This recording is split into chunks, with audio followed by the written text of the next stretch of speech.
warahmatullahi wabarakatuh. Perkenalkan, nama saya Salsabila Rahma Putri dengan NIM 23109411009 dari jurusan Teknik Lingkungan Fakultas Teknik Universitas Andalas, kelompok 21 Cornelius. Saya akan menjelaskan tentang maraknya pinjaman online ilegal. Pinjaman online adalah jenis pinjaman yang cukup diajukan secara online melalui aplikasi ponsel tanpa perlu tatap muka. Akan tetapi, jika pinjaman online yang akan digunakan belum terdaftar dan mendapatkan izin dari Otoritas Jasa Keuangan atau OJK, besar kemungkinan bahwa perusahaan pinjaman online tersebut ilegal. Beberapa faktor yang dapat mempengaruhi seseorang untuk terlibat dalam pinjaman online ilegal meliputi: yang pertama, menyelesaikan keuangan. Orang yang menghadapi kesulitan keuangan serius cenderung menjadi sasaran empuk bagi pemberi pinjaman online ilegal yang menawarkan proses cepat dan tanpa banyak persyaratan. Yang kedua, kurangnya akses ke pinjaman formal.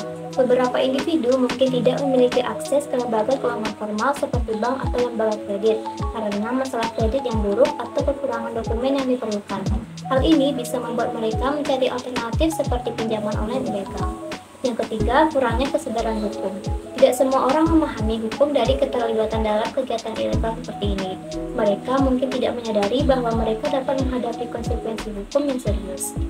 Terlibat dalam pinjaman online ilegal memiliki banyak dampak negatif, diantaranya yaitu: yang pertama, pinjaman online ilegal seringkali menetapkan suku bunga yang sangat tinggi, bahkan melebihi batas yang wajar. Ini dapat menyebabkan penyusutan terjebak dalam lingkaran hutang yang sulit dikelola. Yang kedua, penggunaan data pribadi yang tidak aman.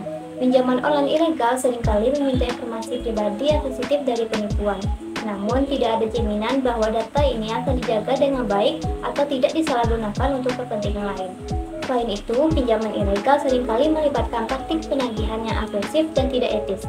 Peminjam mungkin diancam, diintimidasi, atau bahkan dilecehkan secara lisan oleh para penagih hutang. Untuk menghindari keterlibatan dalam pinjaman online ilegal, kamu dapat melakukan beberapa langkah berikut. Yang pertama, lakukan riset sebelum mengajukan pinjaman secara online dari suatu platform. Pastikan untuk melakukan riset menyeluruh tentang platform tersebut. Periksa apakah platform tersebut memiliki izin resmi dari otoritas yang berwenang untuk menyediakan layanan pinjaman. Yang kedua, pastikan transparansi. Platform pinjaman online yang sah akan memberikan informasi yang jelas dan transparan tentang persyaratan pinjaman, biaya yang terkait, jangka waktu, dan hak serta kewajiban Anda sebagai komitmen. Yang ketiga, bandingkan suku bunga dan biaya. Teliti suku bunga dan biaya yang dikenakan oleh platform pinjaman online. Jika suku bunga terlalu tinggi atau biaya tersembunyi muncul, itu bisa menjadi pertanda bahwa platform tersebut tidak jujur atau ilegal. Apabila kamu sudah terlibat dalam pinjaman online ilegal, ada beberapa solusi yang dapat kamu pertimbangkan untuk mengatasi situasi ini. Yang pertama, menghentikan transaksi. Hentikan segala bentuk komunikasi dan transaksi dengan pihak pinjaman ilegal. Jangan memberikan informasi pribadi atau keuangan lebih lanjut kepada mereka. Yang kedua, catat semua bukti. Simpan semua bukti transaksi dan komunikasi dengan pihak pinjaman ilegal. Ini bisa menjadi bukti yang berguna jika kamu perlu melaporkan masalah ini kepada pihak yang berwenang. Dan yang terakhir, laporkan ke pihak yang berwenang. Jika kamu yakin bahwa kamu terlibat dalam pinjaman ilegal, segera laporkan masalah ini kepada pihak terkait seperti polisi atau otoritas keuangan. Mereka akan membantu kamu mengambil langkah-langkah lebih lanjut.